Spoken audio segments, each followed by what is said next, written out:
أعوذ بالله من الشيطان الرجيم. بسم الله الرحمن الرحيم. الحمد لله الذي علا في توحده ودنا في تفرده وجل في سلطانه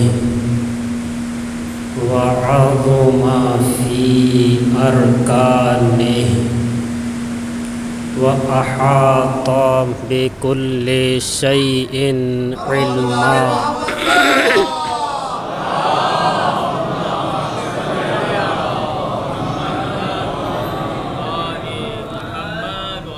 والصلاة والسلام والتحية والإكرام على سيدنا ومولانا أبي القاسم محمد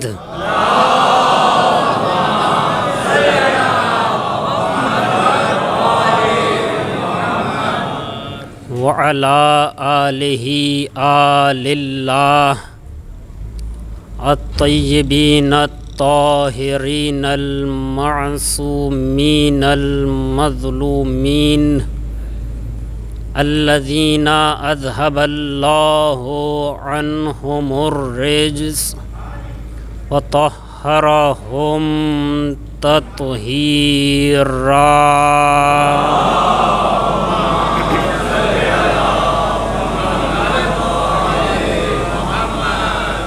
ولا سيما بقية الله أرواحنا لتراب مقدمه الفداء واللعنة الأبدية على أعدائهم أعداء الله أجمعين.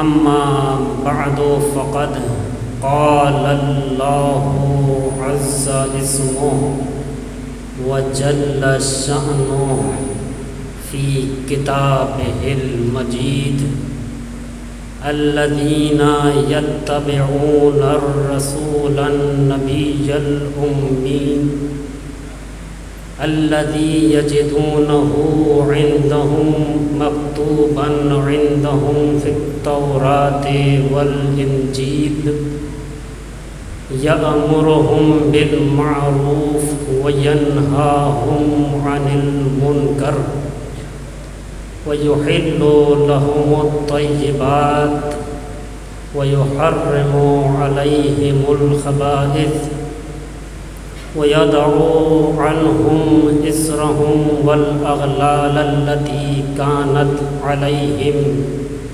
فالذين آمنوا به وعزروه ونصروه واتبعوا النور الذي أنزل معه أولئك هم المفلحون.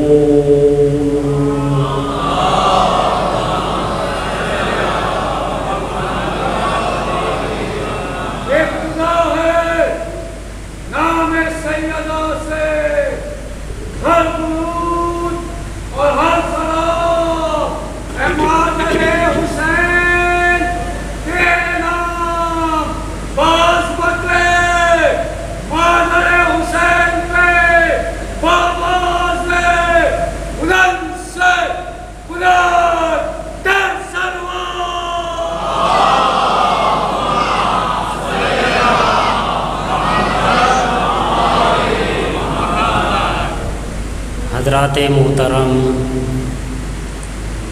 اور عزاداران سالار شہیداں، یہ سورہ اعراف کی آیت ہے کہ جس میں مالک دو جہاں کا ارشاد گرامی ہے کہ جن لوگوں نے یا وہ لوگ کہ جنہوں نے رسول اور نبی امی کی پیروی کی، وہ نبی کہ جو ان کے یہاں توریت اور انجیل میں اس کا ذکر پایا جاتا تھا۔ اس کا ذکر یہ اپنے یہاں توریت اور انجیل میں پاتے تھے۔ یہ وہ نبی ہے کہ جو معروف کا امر کرتا ہے اور منکر سے روکتا ہے، جو طیبات اور پاک و پاکیزہ چیزیں ان کے لیے حلال کرتا ہے اور محرمات اور ناپاک اور پلید چیزیں ان کے لیے حرام کرتا ہے، اور ان پر سے بوجھ اور زنجیروں کو اٹھا لیتا ہے۔ پس جو لوگ ایمان لائے اس نبی پر اور اس نبی کا احترام کیا اور اس نبی کی مدد کی اور اس نور کی پیروی کی کہ جو اس نبی کے ساتھ نازل کیا گیا ہے، تو یہی وہ لوگ ہیں جو نجات یافتہ ہیں، فلاح یافتہ ہیں اور کامیاب ہیں۔ اسی آیت کے ساتھ ان چند روزہ مجالس کے لیے جس موضوع کا انتخاب کیا ہے وہ ہے کربلا جلوہ گاہ آزادی۔ اور یقیناً اور تحقیقاً آپ حضرات اس موضوع کے انتخاب کی وجہ بھی جان چکے ہوں گے۔ ہم بھی روز آزادی منا رہے ہیں اور دنیا میں ہر جگہ یہ لفظ استعمال ہو رہا ہے، وہاں بھی یہ لفظ استعمال ہو رہا ہے، ہمارے یہاں بھی یہ لفظ استعمال ہو رہا ہے۔ مغربی ثقافت میں بھی کہتے ہیں کہ آزاد ہو جاؤ، ہمارے یہاں بھی کہتے ہیں آزاد ہو جاؤ، کفار میں بھی کہتے ہیں آزادی اختیار کرو، اسلام بھی کہتا ہے کہ آزاد ہو جاؤ، جبکہ جتنا زور اسلام نے آزادی پہ دیا ہے اتنا زور نہ کسی دین نے آزادی پہ دیا ہے، نہ کسی مذہب نے آزادی پہ دیا ہے۔ تو اب مسئلہ کیا ہے؟ وہ بھی کہتے ہیں آزاد ہو جاؤ، ہم بھی کہہ رہے ہیں آزاد ہو جاؤ، وہ بھی آزادی کا لفظ استعمال کر رہے ہیں اور ہم بھی آزادی کا لفظ استعمال کر رہے ہیں، لیکن کوئی یہ نہیں بتا رہا آزاد کس چیز سے ہونا ہے۔ آزاد ہونا ہے مگر آزاد کس چیز سے ہونا ہے؟ آزاد ہو جاؤ، آزاد ہو جاؤ، آزاد ہو جاؤ، مگر آزاد کس چیز سے ہونا ہے؟ گناہ سے آزاد ہونا ہے یا خدا سے آزاد ہونا ہے؟ گناہ سے آزاد ہونا ہے، بدی سے آزاد ہونا ہے، یا نیکی اور خدا سے آزاد ہونا ہے؟ آپ دیکھ رہے ہیں ایک ہی لفظ ہے جو مختلف معانی میں استعمال ہو رہا ہے۔ اب آپ شاید سوچ رہے ہوں کہ ہم نے یہ موضوع کیوں انتخاب کیا؟ خود موضوع ہی سے واضح ہے کہ جیسی آزادی کربلا کے میدان میں دیکھی گئی، ایسی آزادی تاریخ نے نہ کبھی پہلے دیکھی ہے نہ آئندہ کبھی دیکھے گی۔ ایسی آزادی کہ کسی بچے کی زبان پر بھی نہیں آیا کہ ہمیں بیعت کر لینی چاہیے۔ چھوٹے چھوٹے بچوں نے پیاسا رہنا گوارا کر لیا مگر اس پلید کی غلامی میں جانا گوارا نہیں کیا۔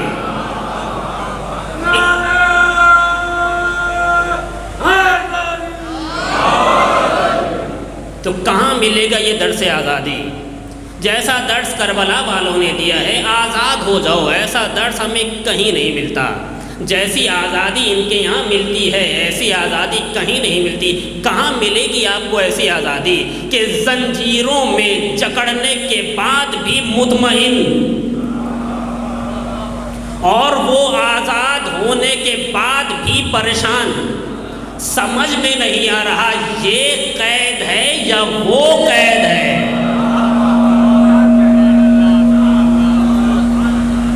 ایک صلوات بر محمد و آل محمد۔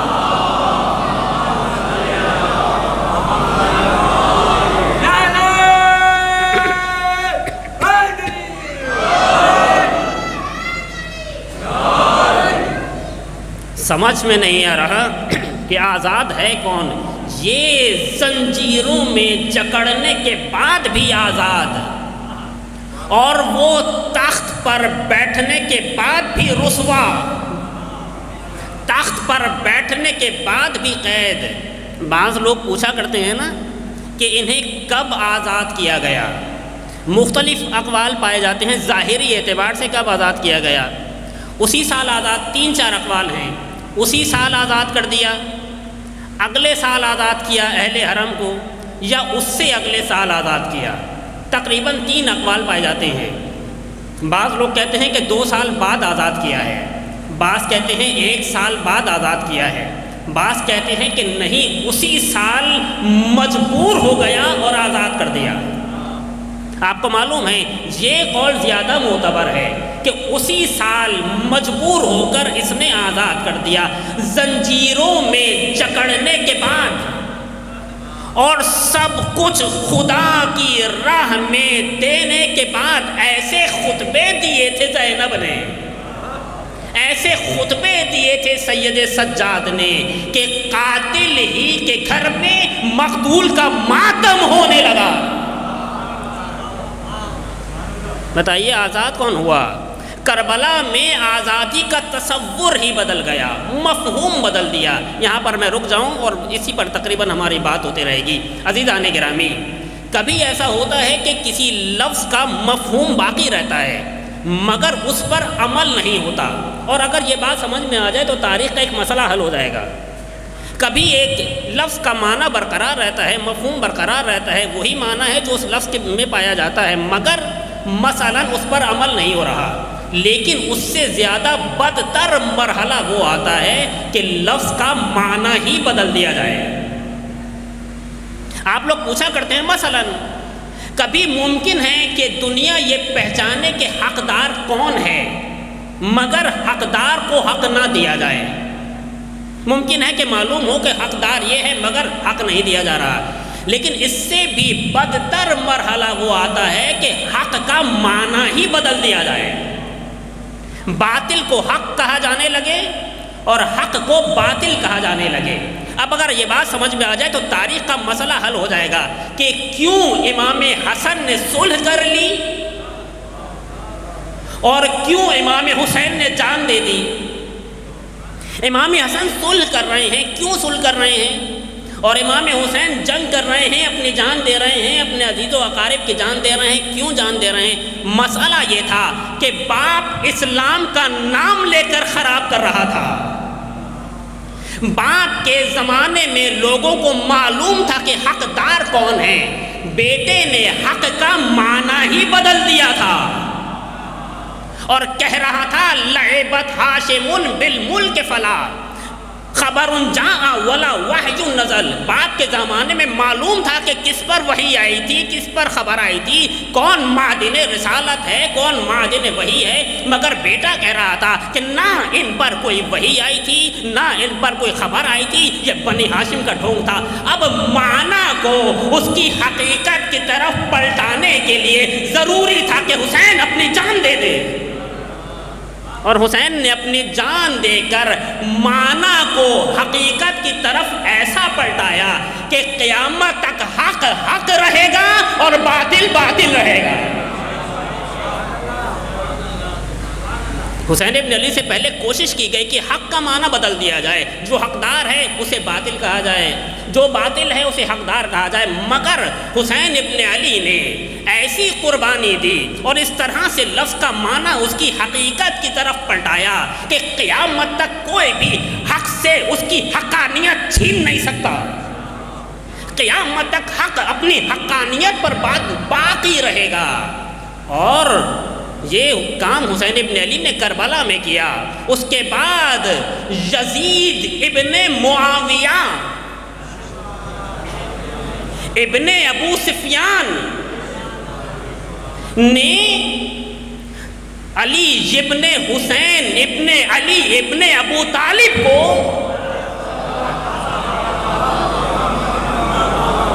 صلوات اللہ علیہم زنجیروں میں جکڑ کر یہ سمجھ لیا کہ اس نے اپنا کام کر دیا، مگر زینب نے اطمینان سے چادر میں باندھ کے، زینب نے اطمینان سے چادر میں باندھ کے بیعت کی لاش پھینک دی نہر فرات میں۔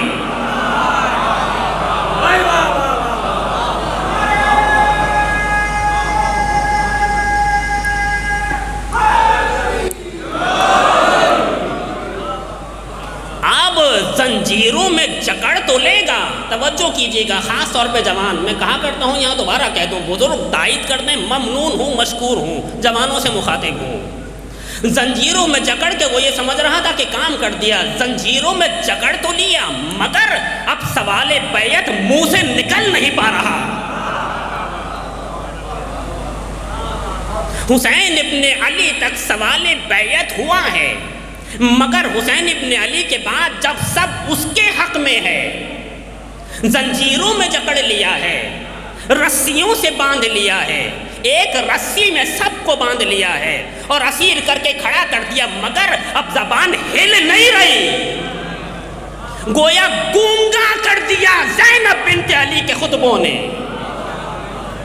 کیسے گونگا نہ کریں، یہ علی کی بیٹی ہیں، جب علی کی زبان چلتی تھی اور علی کی زبان سے فصاحتیں اور بلاغتیں جاری ہوتی تھی تو زمانہ گونگا ہو جاتا تھا۔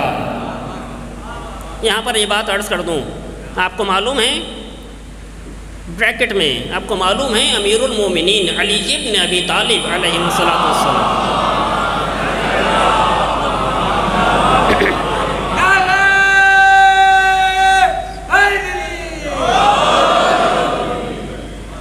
کا سب سے بڑا معجزہ کیا تھا؟ آپ اپنے آپ کو جواب دیں۔ ممکن ہے کوئی یہ کہے کہ امیر المومنین کا سب سے بڑا معجزہ یہ تھا کہ علم ان کے کاندھوں پہ سجا، مثلا معجزہ تھا۔ کوئی یہ کہے مثلا دوسرے معجزات لے کر آئے، مگر آپ کو معلوم ہے امیر المومنین کا سب سے بڑا معجزہ کیا تھا؟ امیر المومنین جیسا انسان کہ جس کی زبان پر کچھ جاری ہوا تو نہج البلاغہ بنا، ایسا انسان کہ جب کسی نے کہا کہ کوئی ایسا خطبہ ارشاد فرمائیے کہ جس میں نقطے نہ ہوں، تو بغیر سوچے سمجھے کہہ دیا خطبہ، انشاء کر دیا۔ کوئی ایسا خطبہ جس میں الف نہ ہو، ارشاد فرما دیا، علی جیسا خطیب منبر سلونی، کہ یہ دعویٰ اس سے پہلے کسی کو زیب نہیں دیا ہے، نہ اس کے بعد کسی پر زیب دے گا۔ علی جیسا خطیب منبر سلونی۔ اب معجزہ سنا رہا ہوں، امیر المومنین کے سارے خطبے پیغمبر کی وفات کے بعد ہیں۔ آپ کہیں گے یہ معجزہ کیسے ہوا، اسے کیسے کہیں گے معجزہ؟ جی ہاں، امیر المومنین کا سب سے بڑا معجزہ یہ تھا کہ پیغمبر کے ہوتے ہوئے خطیب منبر سلونی خاموش ہے، کیونکہ بڑوں کے ہوتے ہوئے چھوٹے کلام نہیں کرتے۔ اور جیسے ہی پیغمبر نے اپنی آنکھیں بند کی ہیں تو بلا فاصلہ بلا وقفہ جب زبان پر جملے جاری ہوئے ہیں تو نہج البلاغہ بنا ہے۔ اب یہاں رک کر ایک جملہ کہہ دوں، ایک بات عرض کروں، آپ کے جذبہ ولا کو مد نظر رکھتے ہوئے پلٹ جاؤں گا اپنی بات کی طرف، ذہن میں آ گئی۔ عزیزان گرامی، اگر آپ اہل بیت کی سیرت اٹھا کے دیکھیں، میں ایک طرف جانا چاہ رہا ہوں، اگر آپ اپنے اہل بیت کی سیرت اٹھا کے دیکھیں تو بہت سے لوگ سوال کیا کرتے ہیں۔ کچھ ہی دنوں پہلے کسی نے سوال کیا، مثلا آپ امیر المومنین کے زمانے میں آپ کو امام حسن کی سیرت بہت زیادہ کتابوں میں نظر نہیں آئے گی، امام حسن کے زمانے میں امام حسین کی بہت زیادہ سیرت کتابوں میں نظر نہیں آئے گی۔ ایسا ہی ہے نا، جو لوگ ذوق مطالعہ رکھتے ہیں، امام حسین کے زمانے میں امام سید سجاد کی سیرت بہت زیادہ کتابوں میں نظر نہیں آئے گی۔ جتنی بھی سیرت ہے امام سجاد کی وہ کربلا میں عصر عاشور کے بعد بہت زیادہ نظر آ رہی ہے، اس سے پہلے کچھ واقعات ہیں گنے چنے، باقی جو اصل سیرت ہے وہ امام حسین کے بعد نظر آ رہی ہے۔ امام حسین کے کچھ واقعات تو ہیں امام حسن کی زندگی میں موجود، مگر اصل سیرت امام حسن کے بعد نظر آ رہی ہے، امام حسن کی سیرت امیر المومنین کے بعد نظر آ رہی ہے۔ کیوں، اس کی وجہ کیا ہے؟ اور الی آخر آپ ہر امام کے بارے میں دیکھتے رہیے، جب تک ایک امام موجود ہے بعد والے امام کی سیرت کتابوں میں نہیں ہے، بہت زیادہ نہیں ہے، گنے چنے واقعات تو ممکن ہے کہ آپ دکھا دیں۔ وجہ کیا ہے؟ وجہ یہ ہے کہ جب تک امام موجود ہو اس وقت تک بعد والا امام خاموش ہے، کیونکہ امام کے سامنے خاموش رہتے ہیں۔ امام، بات کو واضح کرتا چلوں، امام حسین امام حسن کی امامت میں ہے، لہذا سیرت نہیں ہے۔ گویا اپنے آپ کو امام حسن کی امامت میں ضم کر دیا، پگھلا دیا۔ امام سید سجاد امام حسین کی امامت میں ہیں، جب تک امام حسین کی امامت ہے سید سجاد خاموش رہیں گے۔ ایک بات اور عرض کروں جو اب سمجھانے کے لیے، علی یہ مثلا ایک ہمارا فلسفی گزرا ہے، ابو علی سینا کے زمانے میں بہت زیادہ اس کا نام لوگوں کو معلوم نہیں ہے۔ آپ نے سنا بہت سارے فلسفیوں کے بارے میں، بہت بڑا نام ہے، بہت بڑا فلسفی ہے، اس کا نام آپ کو معلوم ہے؟ آپ کہیں گے نہیں معلوم نہیں ہے۔ کیوں معلوم نہیں ہے؟ بہت بڑا فلسفی ہے، بہت بڑا نام ہے، مگر آپ کو معلوم نہیں ہے۔ کہنے لگے کیونکہ اس فلسفی کا بہت بڑا مسئلہ جو اس کے اختیار میں نہیں تھا وہ یہ تھا کہ وہ ابو علی سینا کے زمانے میں تھا۔ جب ابو علی سینا کے زمانے میں ہے تو اب اسے کوئی نہیں جانتا۔ گویا جب سورج موجود ہو، توجہ فرمائیے گا، جب سورج موجود ہو اور آپ سورج کے سامنے جلتا چراغ لے کر چلے جائیں تو لوگ سورج کو دیکھیں گے، چراغ نظر نہیں آئے گا۔ سائنس کہتی ہے نا کہ چاند کہیں نہیں جاتا، چاند اپنی ہی جگہ پر موجود ہے، مگر دن میں چاند نظر نہیں آ رہا۔ کیوں نظر نہیں آ رہا؟ سورج کی روشنی کے مقابلے میں چاند کی روشنی ماند پڑ گئی ہے اپنی جگہ پر، مگر نظر نہیں آ رہا۔ اب نتیجہ دینا چاہتا ہوں، ہے اپنی جگہ پر مگر نظر نہیں آ رہا۔ عباس ابن علی کا کمال یہ تھا کہ خورشید امامت ہوتے ہوئے وہ قمر بنی ہاشم ہیں۔ تاریخ میں نام لکھا گیا ہے، حضرت عباس کی سیرت لکھی گئی ہے۔ بہرحال زینب بنت علی کے خطبوں نے قاتل ہی کے گھر میں مقتول کا ماتم کرایا اور آزادی کا بالکل نام بدل دیا، آزادی کا معنی بدل دیا۔ زنجیروں میں جکڑنے سے قید نہیں ہوتے، توجہ فرمائیے گا، زنجیروں میں جکڑنے سے قید نہیں ہوتے اور ظاہری اعتبار سے آزاد ہونے سے آزاد نہیں ہوتے۔ آزاد وہ ہے کہ جو تمام تر قیدوں سے آزاد ہو جائے۔ توجہ فرمائیں، میں ایک جملہ کہنا چاہتا ہوں، آزاد وہ ہے جو تمام تر قیدوں سے آزاد ہو جائے۔ کربلا کی تاریخ میں ایک ایسا نظر آیا جو تمام تر قیدوں سے جب آزاد ہوا، توجہ فرمائیں، جب تمام تر قیدوں سے آزاد ہوا اور قیدوں سے آزاد ہونے کے بعد حسین کی قید میں آیا۔ میں اس جملے کو سمجھا دوں گا، جو تمام تر قیدوں سے آزاد ہونے کے بعد، جو تمام تر غلامیوں سے آزاد ہونے کے بعد حسین ابن علی کی غلامی میں آیا تو حسین بھی کہنے لگے انت الحر کما سمت امک وانت الحر فی الدنیا والآخرہ۔ اے حر، تو واقعاً حر ہے، تیری ماں نے تیرا نام سچ رکھا ہے، تو دنیا میں بھی آزاد ہے، آخرت میں بھی آزاد ہے۔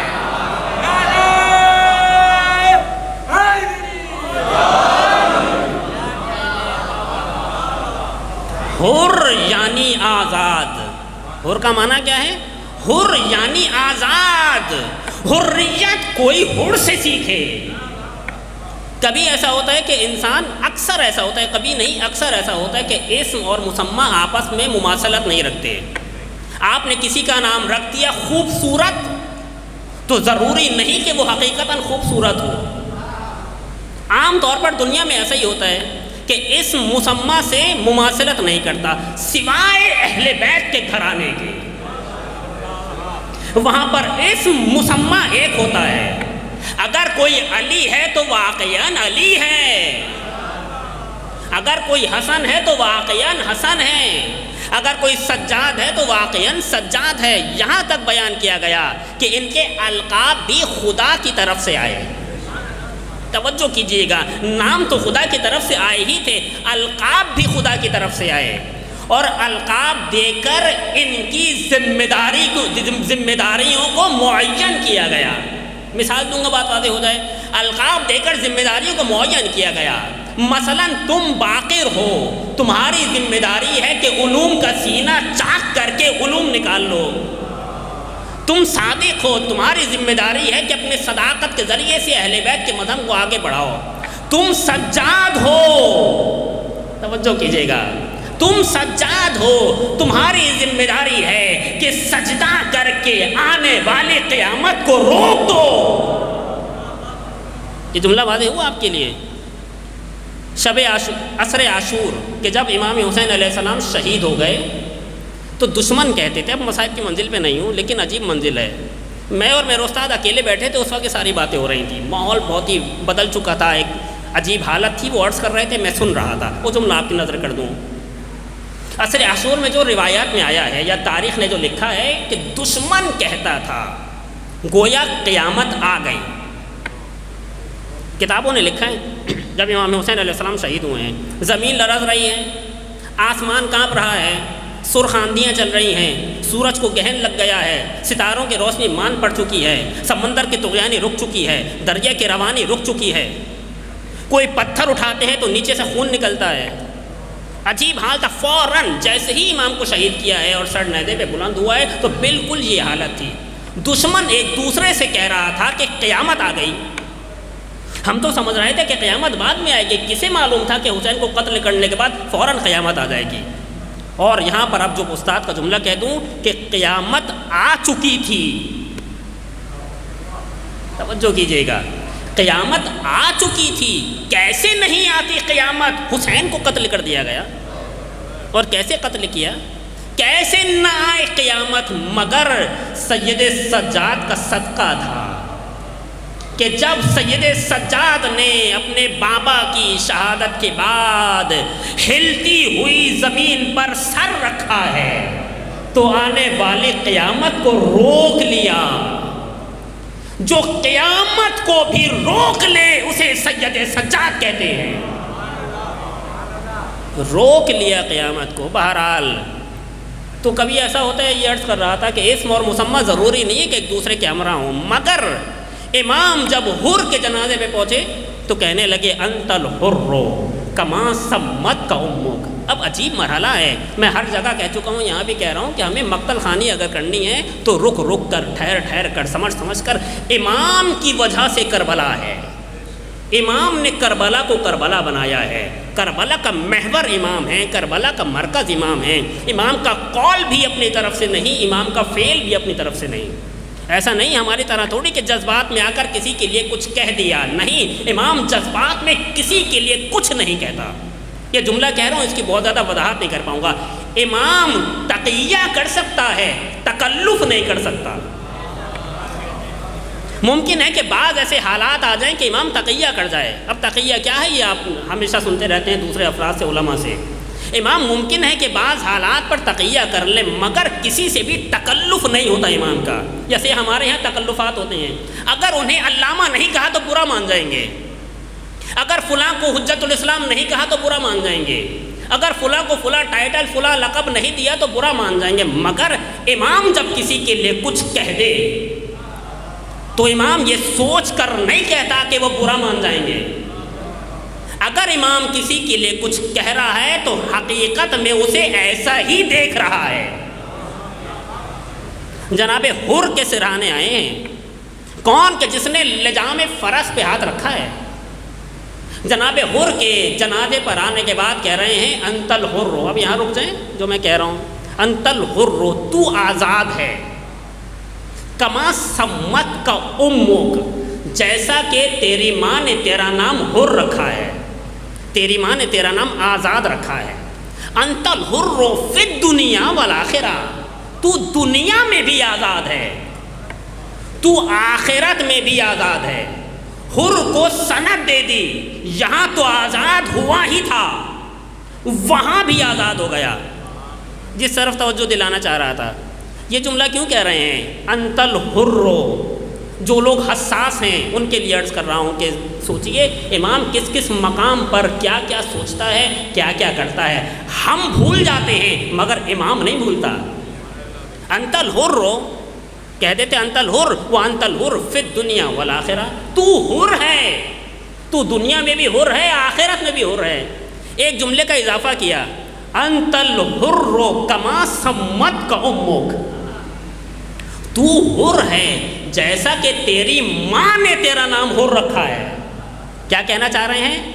حسین کو یاد ہے کہ جب حر نے لجام فرس پہ ہاتھ رکھا تھا تو حسین نے کہا تھا کہ ثقلت کا امو کا یا حر، حر تیری ماں تیرے ماتم میں بیٹھے۔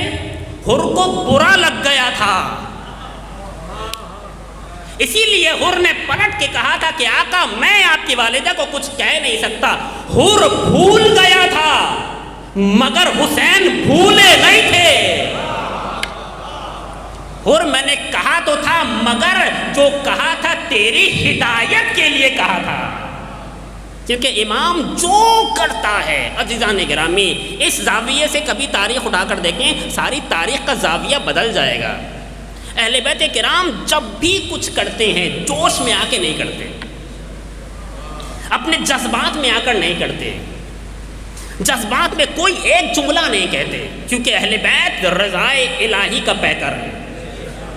میں نہیں کہہ رہا کہ اہل بیت وہ کرتے ہیں جو خدا کی مرضی ہوتی ہے، یہ نہیں کہہ رہا، میں کہہ رہا ہوں کہ اہل بیت رضائے الہی کا پیکر ہیں، یعنی انہیں دیکھ کر سمجھا جائے گا کہ رضائے الہی ہے کیا۔ اور جو کہہ رہا ہوں اس پر عقیدہ رکھتا ہوں، آپ روایت سے ثابت کر سکتے ہیں، بہرحال ہم ثابت نہیں کریں گے۔ امام جو کر رہا ہے کچھ بھی جذبات میں آ کے نہیں کرتا۔ چہاردہ معصومین جو کر رہے ہیں کچھ بھی جذبات میں آ کر نہیں، وقت تمام ہو رہا ہے، جلدی جلدی عرض کر رہا ہوں۔ چہاردہ معصومین جو بھی کرتے ہیں کچھ بھی جذبات میں آ کر نہیں کرتے، وہی کرتے ہیں جو عین ہدایت ہوتا ہے۔ توجہ کیجیے گا، اب اس زاویے سے تاریخ کی ایک کو مثالیں دوں گا، بات تمام ہو جائے گی۔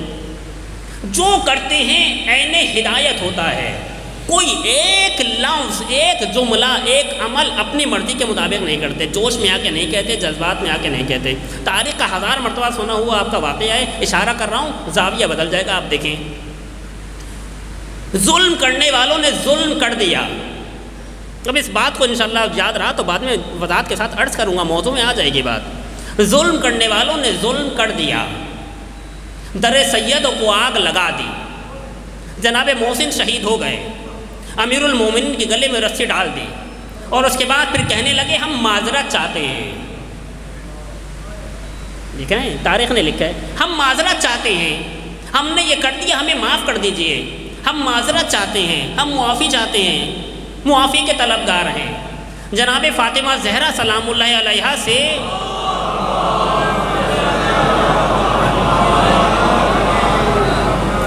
معذرت کرنا چاہتے ہیں، مگر بی بی اجازت نہیں دے رہی۔ کیوں اجازت نہیں دے رہی؟ یا مثلا امیر المومنین علیہ السلام کا جب سہارا لے کر آئے ہیں، وساطت کی ہے امیر المومنین علیہ السلام نے، اور جب گھر آئے ہیں انہوں نے سلام کیا تو بی بی نے سلام کا جواب نہیں دیا۔ ایسا ہی ہے، اہل سنت اہل تشیع دونوں کی کتابوں میں موجود ہے، صحیح کتابوں میں ہے۔ بی بی نے سلام کا جواب نہیں دیا، سیدہ نے سلام کا جواب نہیں دیا، منہ موڑ لیا۔ کیوں؟ یہاں رک جائیں، کیوں منہ موڑ لیا؟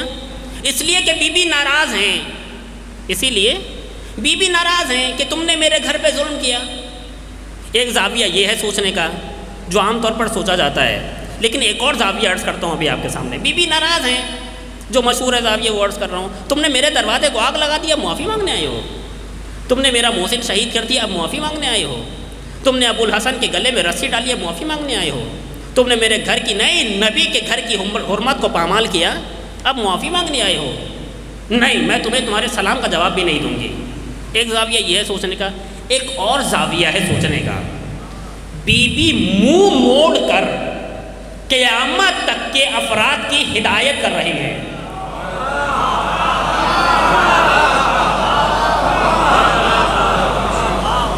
اور بیان کر رہی ہیں کہ اگر کبھی ایسا موقع آ جائے کہ سمجھ میں نہ آئے کہ حق کہاں ہے اور باطل کہاں ہے، تو یہ دیکھ لینا میں نے کس سے منہ موڑا اور کس کی طرف منہ کیا، کیونکہ جس سے میں نے منہ موڑ لیا اس سے مرضی الہی نے منہ موڑ لیا۔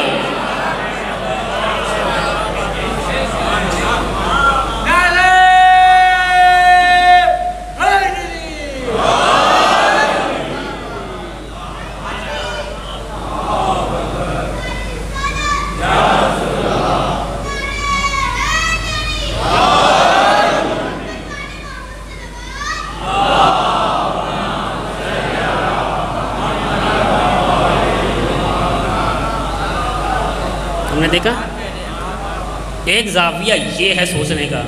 اب اس زاویے سے اہل بیت کی سیرت اٹھا کے دیکھیں، کوئی ایک جملہ ایک لفظ بھی جوش میں آ کے نہیں کہا، جذبات میں آ کر نہیں کہا، منہ موڑ کر ہمیشہ کے لیے ہدایت کر دی۔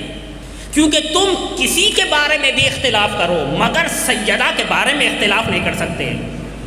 یہ دیکھو کہ سیدہ نے منہ موڑا کس سے اور رخ کس کی طرف کیا، وہ جو فرمائے جس سے منہ موڑا وہ باطل، جس کی طرف منہ کر لیا وہ حق۔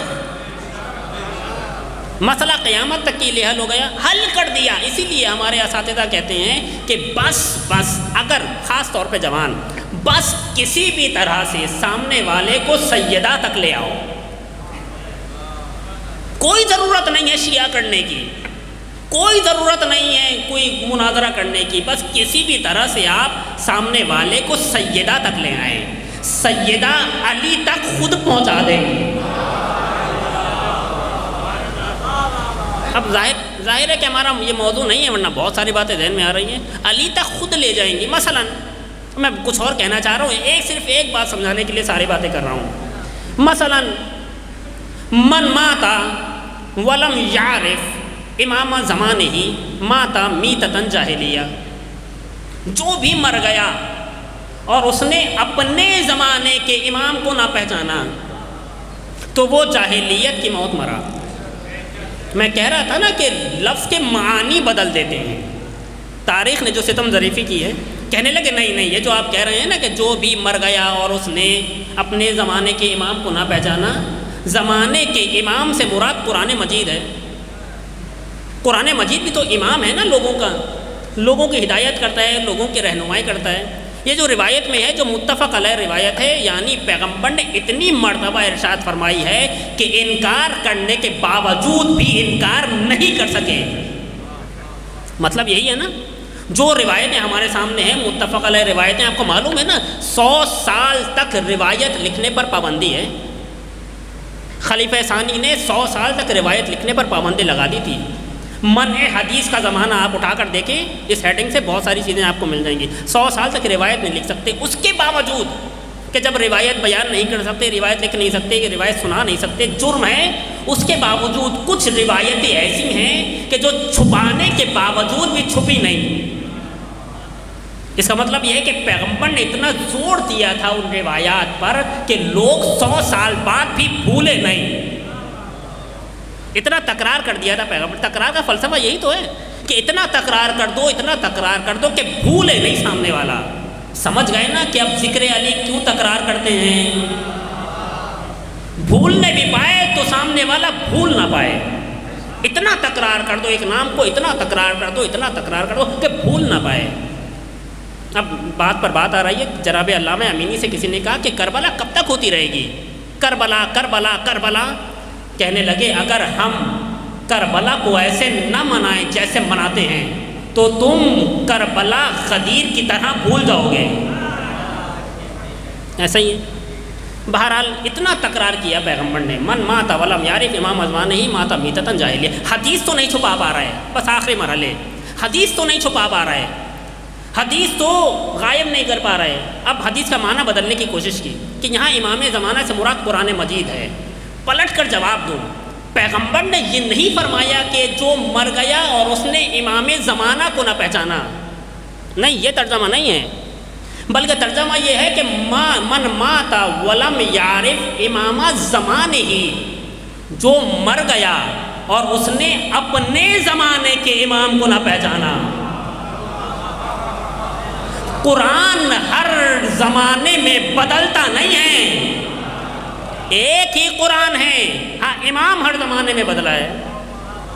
اب یہ روایت ہے یا نہیں کہ جو مر گیا، میں بس جوانوں کے لیے ہدیہ کر رہا ہوں کہ جو لوگ مناظراتی دنیا میں بات کرتے ہیں، جو مر گیا اور اس نے زمانے کے امام کو نہ، اپنے زمانے کے امام کو نہ پہچانا، وہ جاہلیت کی موت مرا۔ سوال، سیدہ کا امام کون تھا؟ سیدہ کا امام کون تھا؟ سیدہ کس کی امامت میں تھی؟ سمجھ میں نہ آئے تو دیکھو کس سے منہ موڑا اور کس کی طرف منہ کیا، کس کی طرف رخ کر لیا۔ یہ تو ہو نہیں سکتا کہ سیدہ کسی کی امامت میں نہ ہو۔ ہے کسی میں جرأت تو یہ کہے کہ سیدہ امامت میں نہیں تھی، تو بیان کرو نا کس کی امامت میں تھی؟ جس سے ناراض تھی اس کی امامت میں تھی، یا جس کے پیچھے جا رہی تھی اس کی امامت میں تھی؟ تو بہرحال یہ ایک زاویہ ہے سوچنے کا کہ جو کر رہے ہیں یہ صرف ہدایت کے لیے کر رہے ہیں۔ لجام فرض پہ ہاتھ رکھا، یہ بات بیان کرنا چاہ رہا تھا، سارا مقدمہ اس کے لیے بیان کیا۔ جواب مانگتے ہیں ہمارے جوان، لجام فرض پہ ہاتھ ڈالا تو کہنے لگے ثقلت کا امو کا یا حر، حر تیری ماں تیرے ماتم میں بیٹھے۔ مولا آپ تو مجسم اخلاق ہیں، ہم نے اخلاق آپ کے یہاں سے سیکھا ہے، ہم دیکھتے ہیں کہ اخلاق کیا ہے، آپ نے اخلاق کی خوبیوں کو پایۂ تکمیل تک پہنچایا ہے۔ اگر حر نے جسارت کی تھی تو آپ یہ جملہ کیوں ارشاد فرما رہے ہیں؟ جواب نہیں ملے گا جب تک آپ یہ اصل نہ بنا لیں کہ یہ جو کر رہے ہیں ہدایت کے لیے کر رہے ہیں۔ حسین جانتے ہیں کہ جب تک حر کو حر کی ماں یاد نہ دلا دوں اس وقت تک حر کی ہدایت ممکن ہی نہیں ہے۔ حر کو حر کی ماں یاد دلائی، پلٹ کر حر نے حسین کی ماں کو یاد کیا، اور جو سیدہ تک آ گیا وہ حسین تک خود بخود آ جائے گا، وہ حسین تک خود بخود آ جائے گا، وہ علی تک خود بخود آ جائے گا۔ اب میری بات کی تائید بھی ہو گئی کہ حسین حر کو امیر المومنین تک لے کے نہیں گئے۔ جو فرمائیں چاہتے تو ایسا جملہ کہتے کہ حر کو امام کے والد یاد آ جاتے، مگر نہیں، ایسا جملہ کہا کہ حر کو فاطمہ زہرا یاد آ جائیں، کیونکہ جس کے ذہن اور دل میں فاطمہ زہرا اتر جائیں وہ کبھی بد انجام ہو ہی نہیں سکتا۔ بس اپنی بات تمام کر رہا ہوں یہاں پر۔ انت الحر کما سمت کا امک وانت الحر فی الدنیا والآخرہ، اے حر تو حر ہے جیسا کہ تیری ماں نے تیرا نام حر رکھا ہے۔ دنیا میں بھی سند دے دی حر کو آزاد ہونے کی، آخرت میں بھی سند دے دی حر کو آزاد ہونے کی۔ ہم یوم آزادی منا رہے ہیں نا، مجھے نہیں معلوم کہ یوم آزادی ہے یا نہیں، لیکن ہاں اتنا ضرور جانتا ہوں، ہمارے استاد فرماتے ہیں کہ ایک زمانہ وہ تھا کہ جب غلام خریدے جاتے تھے، آج غلام بنائے جاتے ہیں۔ یوم آزادی ہے، آزادی، لوگ آزادی کے پیچھے جا رہے ہیں۔ آزادی ہے کیا ہے؟ وہ کہہ رہے ہیں آزاد ہو جاؤ، یہ کہہ رہے ہیں آزاد ہو جاؤ، وہ کہہ رہے ہیں آزاد ہو جاؤ۔ جسموں کو آزاد کر لینے کا نام آزادی نہیں ہے، روحوں کو آزاد کر لینے کا نام آزادی ہے۔ بس اب یہیں سے کل اپنی بات کو تمام کروں گا۔ روحوں کو آزاد کر لینے کا نام آزادی ہے۔ جسم آزاد ہو جائے تو کیا فائدہ اگر روح اسیر ہو جائے، اور اگر روح آزاد ہو گئی تو زنجیروں میں جکڑنے کے بعد بھی کوئی اسیر نہیں کر سکتا، رسیوں سے باندھنے کے بعد بھی کوئی اسیر نہیں کر سکتا۔ یہ درس کربلا ہے۔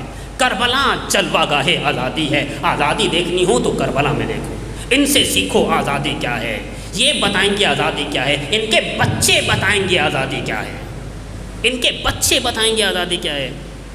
جملہ عرض کروں، کربلا والوں نے، بلکہ کربلا والوں کے بچوں نے، یہ سوال شاید کسی کے ذہن میں آیا ہو، نہیں تو اب آ جائے گا۔ کربلا والوں کے بچوں نے بھی العطش کہا مگر الجوع نہیں کہا، ہائے پیاس تو کہا، ہائے بھوک کبھی بھی نہیں کہا، جبکہ یہ بھوکے بھی تھے پیاسے بھی تھے۔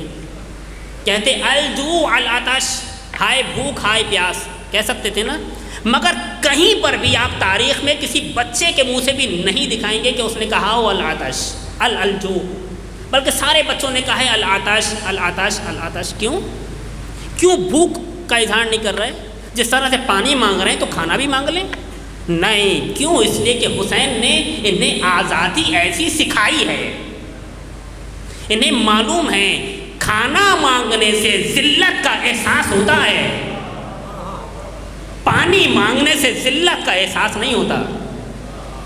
آپ چلتے پھرتے کسی سے بھی پانی مانگ لیتے ہیں، اور جب آپ پانی مانگتے ہیں تو ذلت کا احساس نہیں ہوتا. پانی دیں گے تھوڑا سا، ذلت کا احساس نہیں ہوتا. مگر کھانا مانگنے سے ذلت کا احساس ہوتا ہے. اگر آپ کا بچہ بھی کسی سے کھانا مانگے تو روک دیتے ہیں، بیٹا مانگتے نہیں ہیں. بچہ پانی مانگے تو روکتے نہیں ہیں، کیوں؟ آپ کو معلوم ہے کہ پانی مانگنے سے ذلت کا احساس نہیں ہو رہا، کھانا مانگنے سے ذلت کا احساس ہو رہا ہے. حسین نے کربلا والوں کو، کربلا کے بچوں کو ذلتوں سے ایسا آزاد کیا کہ کبھی بھی الجوع نہیں کہا، العطش کہا. ورنہ تو یہ بھوکے بھی تھے، پیاسے بھی تھے.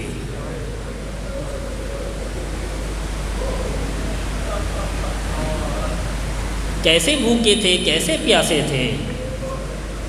اب میں اس مرحلے پر عرض نہیں کرنا چاہتا، مگر سن لیں ایک جملہ. عصر عاشور مقتل نے لکھا، حسین اتنے پیاسے تھے کہ کچھ نظر نہیں آ رہا تھا، ہر طرف دھندلا نظر آ رہا تھا، اور حسین جنگ کر رہے تھے. ایسا امام، ایسا آزاد کیا، سر کبھی جھکا نہیں. ہاں اگر جھکا تو بس رب کریم کی بارگاہ میں. کل انشاءاللہ عرض کروں گا. ایسے آزاد ہیں. آپ کو معلوم ہے نا، امام حسین کو ابو الاحرار بھی کہا جاتا ہے. حر کی جمع ہے احرار، ابو الاحرار. حسین ابو الاحرار ہیں. آزادی سیکھنا ہو تو حسین سے سیکھو. کیسے آزاد ہوتے ہیں؟ سب دے دیا خدا کی راہ میں، سب دے دیا حسین نے خدا کی راہ میں، کچھ بچا کے نہ رکھا. کیوں؟ حسین کسی بھی چیز سے بندھے ہوئے نہیں تھے. جب انسان کسی چیز سے وابستہ ہو جائے تو اذیت ہوتی ہے. سب دے دیا، سب دینے کے بعد بھی مطمئن. راوی کہتا ہے سب دینے کے بعد. انصار مر گئے، شہید ہو گئے، اصحاب شہید ہو گئے، جگر کے ٹکڑے شہید ہو گئے، اور عصر عاشور حسین کا چہرہ ایسا چمک رہا تھا جیسے گویا 14ویں کا چاند ہو. کتنے مطمئن. سب دے دیا خدا کی راہ میں. حسین تو شہید ہو گئے، مگر اب زینب کا امتحان شروع ہوا ہے. اور یہ جملے کہنے سے پہلے میں وہی جملے کہتا ہوں جو ہمیشہ کہتا ہوں، ہر جگہ کہتا ہوں. عزیزان گرامی، کچھ جملے سن سن کر اتنا عادی ہو چکے ہیں ہم کہ ہمیں احساس نہیں ہو رہا. ہمارے استاد کہتے ہیں مصائب پڑھ پڑھ کر دل سخت ہو جاتا ہے. جس کا دل سخت نہ ہو وہ مصائب پڑھ نہیں سکتا. لیکن یہ جملہ اور آگے بڑھاؤں، شاید کچھ جملے سن سن کر ہمارا دل سخت ہو گیا ہے. ہم سمجھ نہیں پا رہے ان جملوں کا مطلب کیا تھا. بہت عادی طریقے سے سن کر یا پڑھ کر گزر جاتے ہیں. سوچئے، کہاں نامحرم، اور پھر ان نامحرموں نے زینب کو رسیوں سے باندھا.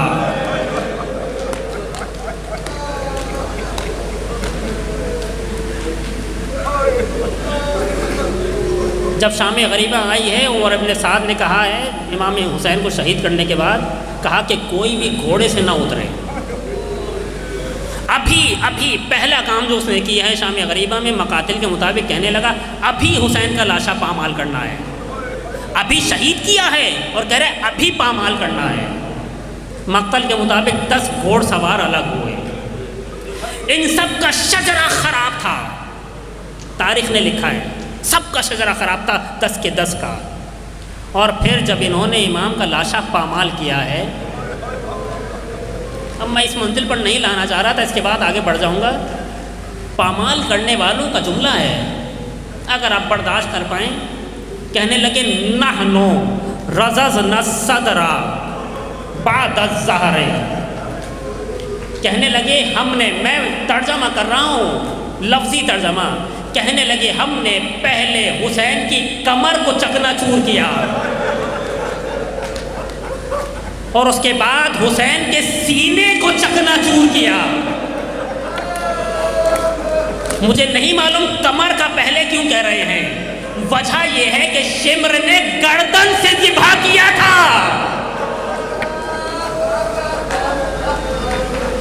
اور اس کے بعد پھر عمر ابن سعد خیموں کی طرف آیا, کہنے لگا مقتل کے مطابق کہنے لگا زینب خیمے سے باہر آؤ. زینب نے کہا عمر ابن سعد میں اپنے اختیار سے باہر نہیں آؤں گی, میں علی کی بیٹی ہوں, ایسے نہیں آؤں گی. اتنا سننا تھا, کہنے لگا لگا دو خیموں کو آگ. پھر ایک ایک خیمہ جلتا رہا. زینب کبھی دوسرے خیمے میں, کبھی تیسرے خیمے میں. اور جب خیمے جل گئے تو یہ پہلی رات آئی کہ جب زینب نے کھلے آسمان کے نیچے جلے خیموں کی راکھ پر بیٹھ کر گزاری. ساری رات زینب بچے جمع کرتی رہی, ساری رات بیویاں بہن کرتی رہی. مقاتل نے لکھا ہے کبھی کوئی بیوی آ کر کہتی ہے زینب مجھے علی اصغر یاد آ رہا ہے, زینب اسے سہارا دیتی ہیں. کبھی کوئی بیوی آ کر کہتی ہے بی مجھے اپنا علی اکبر یاد آ رہا ہے, زینب اسے سہارا دیتی ہے. جملہ سنیں گے, کبھی کوئی بچی آ کر کہتی ہے پھوپھی میرے رخساروں میں درد ہو رہا ہے. کبھی کوئی بچی کہتی ہے پھوپھی اس طرح سے میرے گوشوارے چھینے ہیں, درد ہو رہا ہے, پھوپھی ابھی تک خون نکل رہا ہے.